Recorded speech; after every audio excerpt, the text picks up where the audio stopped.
You also mentioned Arduino, yeah? So we call it kind of like the Gutenberg moment for hardware, right? It was extremely difficult for anyone in a startup culture to come up with sophisticated hardware concept, but Arduino changed the whole story once and for all. And now the saying is hardware is the new software.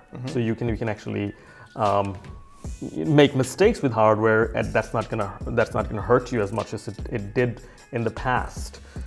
That creates a lot of room for innovation. Automotive industry is relatively conservative, integrating any new technologies. Yeah, we have seen massive change in mind shift in the past few years, especially with a special company Tesla. They have came up with a lot of innovations. What is right now the mindset? So the startups that you consult, are they also trying to market to the automotive, to the traditional automakers, and how are they responding to it? Yeah, I mean, I have some hardware startups in the automotive industry I support directly, and others I just know. Yeah, so I get some insights. I think one of the biggest problems we still have here in Germany is that we are often too conservative. Yeah? So a startup proposes a test pilot project for a few 10,000 euros.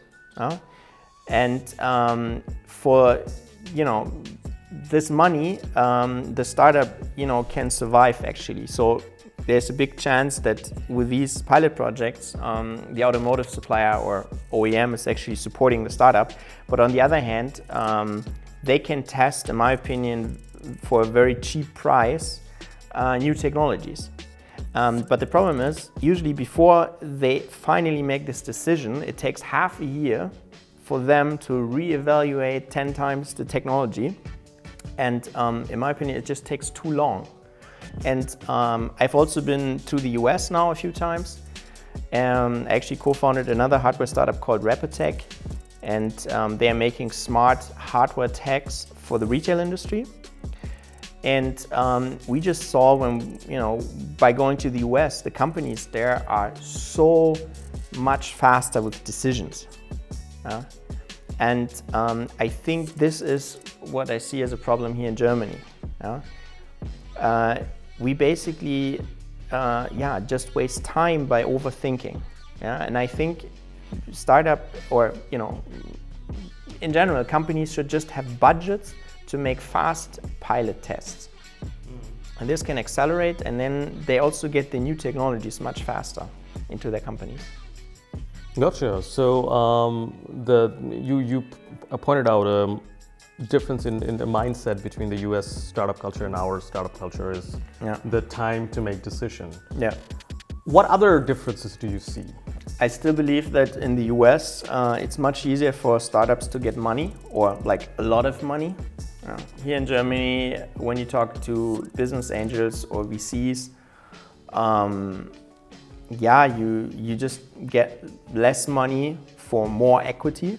So it hurts you twice basically as a startup. And especially in the high-tech hardware scene, we don't have too many investors. So I think this needs to change. Why do you think is this difference? Like you give away more equity and you get less investment in Germany compared to the colleagues we have across the Atlantic. What is the reason, you think? I think it's probably that people are more conservative here or so. I don't really know. It's just like I've seen this a lot of times. When you talk to an investor, they minimum want to have 25%. And you really have to talk to them that they say, okay, actually, I'm also fine with taking just 5 or 10% or something. And then again, I think also it's just kind of like established or so, but things are done this way. And I think if just in theory, a startup is founded and they would raise 10 million in their first round, that would be super news in Germany. and in the US, it's common. It's common. These days, even their seed funding of 10 million, which we couldn't imagine 10 years ago. 10 years ago, when I was trying to raise money, they were talking about 50,000 as seed capital. I mean, these days, especially in the Silicon Valley and that part of the world, nobody will sign a check for 50,000. Nobody will accept it. I mean, there will be no deal. Even seed capital, people are talking in terms of millions, if not 10.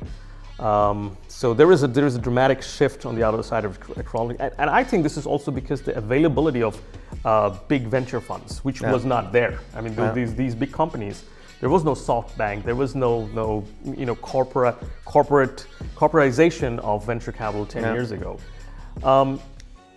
There are big, in terms of capital, I think there are a lot of capital in Germany too. Yeah. It's just that they're looking for more conservative means of investment, I think. Yeah, exactly.